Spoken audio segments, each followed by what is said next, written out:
ناظرین، ملی ڈائجسٹ میں آپ کا استقبال ہے۔ میں مبارک عمری۔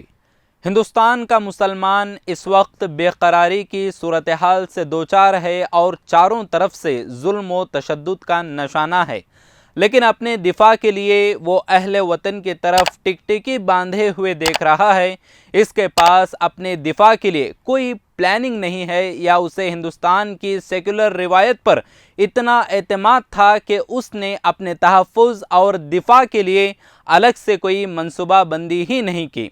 اب جبکہ ہندوستان میں سیکولر روایت کمزور پڑ چکی ہے اور ملک فیشسٹ طاقتوں کے شکنجے میں ہے، مسلمان کو اپنے مسائل کے حل اور جان و مال کے تحفظ کے لیے کوئی راہ نظر نہیں آ رہی ہے۔ ایسا اس لیے ہوا کیونکہ تقسیم ہند کے بعد سے لے کر اب تک مسلمان خواب خرگوش کے مزے لیتا رہا۔ گنگا جمنی تہذیب اور رواداری کے نام پر اس کی حق تلفی ہوتی رہی اور وہ خاموش رہا۔ جن افراد نے ان کی رہنمائی کے نام پر ترقی کی سیڑھیاں چڑھیں، وہ خود تو اونچے عہدوں تک پہنچے مگر ملت کو نظر انداز کر بیٹھے۔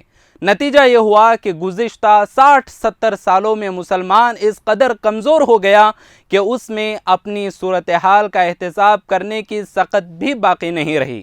مسلمان کبھی اس قدر بے دست و پا نہیں تھا جیسا کہ موجودہ حالات میں نظر آ رہا ہے۔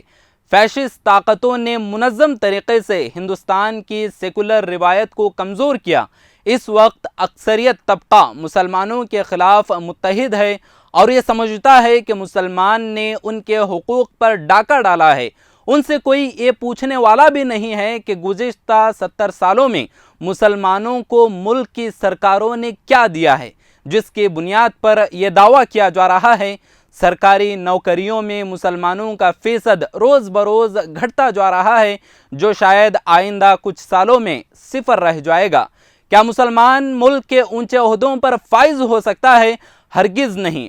ملک میں ان کی آبادی کے تناسب اور سرکاری محکمات میں ان کی صلاحیت اور قابلیت کی بنیاد پر کچھ نہیں دیا جاتا۔ موجودہ سرکار میں تو مسلمانوں کو جھوٹی نمائندگی کے طور پر ریاستی وزیر کا درجہ دے دیا جاتا ہے، یا کسی اقلیتی ادارے میں نامزد کر کے ان کی منہ بھرائی کر دی جاتی ہے۔ منہ بھرائی ملت کی نہیں ہوتی، بلکہ ملت کے نام پر سیاست کرنے والے چند افراد کی ہوتی ہے، تاکہ فائدہ ملت کے بجائے ان کی ذات تک محدود رہے۔ آج نیشنل پولیٹکس کا سارا دار و مدار مسلمانوں کو کمزور کرنے اور ان کے زوال پر ٹکا ہوا ہے۔ جبکہ مسلمان تقسیم ہند کے فوراً بعد ہی کمزور ہو گیا تھا، رہی صحیح کسر کانگریس کی دوغلی پالیسیوں نے پوری کر دی۔ زمینداری کے خاتمے کا قانون صرف ان ریاستوں میں نافذ کیا گیا جہاں مسلمانوں کے پاس زمینوں کی بہتات تھی۔ اس کے بعد اندرا گاندھی کے دور اقتدار میں مسلمانوں کو کمزور کرنے کے لیے متعدد پالیسیوں پر کام کیا گیا۔ ان کے قتل کے بعد کانگریس نے منظم طور پر مسلمانوں کو کمزور کرنے کے لیے منصوبہ بندی کی۔ انہیں دہشت گردی سے جوڑ کر بدنام کرنے کی کوشش کی گئی۔ دہشت گرد تنظیموں سے وابستگی کے نام پر نوجوانوں کے مستقبل سے کھلواڑ کیا گیا۔ حفاظتی ایجنسیاں اور قانونی محکمات مسلمانوں کے خلاف کام کرنے لگے۔ قومی عہدوں پر فائز افسران کی اس طرح ذہن سازی کی گئی کہ انہوں نے اقلیتی طبقات کو نظر انداز کرنا شروع کر دیا۔ نتیجہ یہ ہوا کہ مسلمانوں کے خلاف افسران کے دل و دماغ میں اس قدر زہر بھر دیا گیا کہ وہ ان کے سر پر ٹوپی اور کرتا پاجامہ دیکھ کر بدکنے لگے۔ ہندوستان کی اقتصادی بدحالی، کمزور ہوتی ہوئی معیشت، بڑھتی ہوئی مہنگائی اور بے روزگاری کے لیے بھی مسلمانوں کو ذمہ دار قرار دیا جانے لگا۔ اس طرح ایک بڑے طبقے کو گمراہ کر کے مسلمانوں کے خلاف سڑکوں پر تشدد کرنے کے لیے کھلا چھوڑ دیا گیا تاکہ انہیں ہراساں کیا جا سکے۔ رفتہ رفتہ ان سے سیاسی نمائندگی چھین لی گئی اور مسلمان اپنی حق سلبی کا تماشا دیکھتا رہا۔ ایسی تشویشناک صورتحال میں ہر قوم اپنے قائد کی طرف دیکھتی ہے، لیکن ان کی فریاد رسی کرنے والا کوئی نہیں تھا۔ موجودہ صورتحال یہ ہے کہ مسلمان نفسیاتی طور پر شکست کا شکار ہے۔ اس کے پاس رہنمائی کے لیے کوئی قائد موجود نہیں ہے۔ جو علاقائی سطح پر قیادت کا دعویٰ ٹھونک رہے ہیں، ان میں ایثار کا جذبہ نہیں ہے۔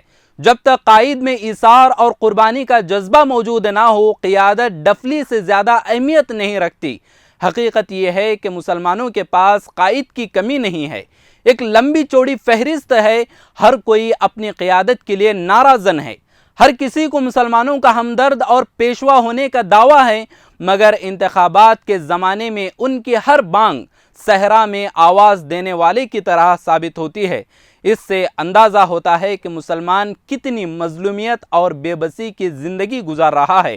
ضرورت اس بات کی ہے کہ مسلمان بے قراری کے جذبے سے باہر نکلے، دفاعی سیاست کا دامن چھوڑ کر اپنے حقوق کے لیے جدوجہد کرے، ایسے افراد اور ملی تنظیموں پر انحصار بند کرے جنہوں نے ملت کو اس صورتحال سے دوچار کیا ہے۔ مسلمانوں کو اپنی قیادت خود تلاش کرنی ہوگی۔ معلوم ہونا چاہیے کہ حالات اس وقت تک نہیں بدلتے جب تک انہیں بدلنے کی کوشش نہ کی جائے۔ یاد رہے، شتر مرغ کی طرح ریت میں سر ڈال کر شکاری کے آنے کا انتظار کرنا حماقت ہے۔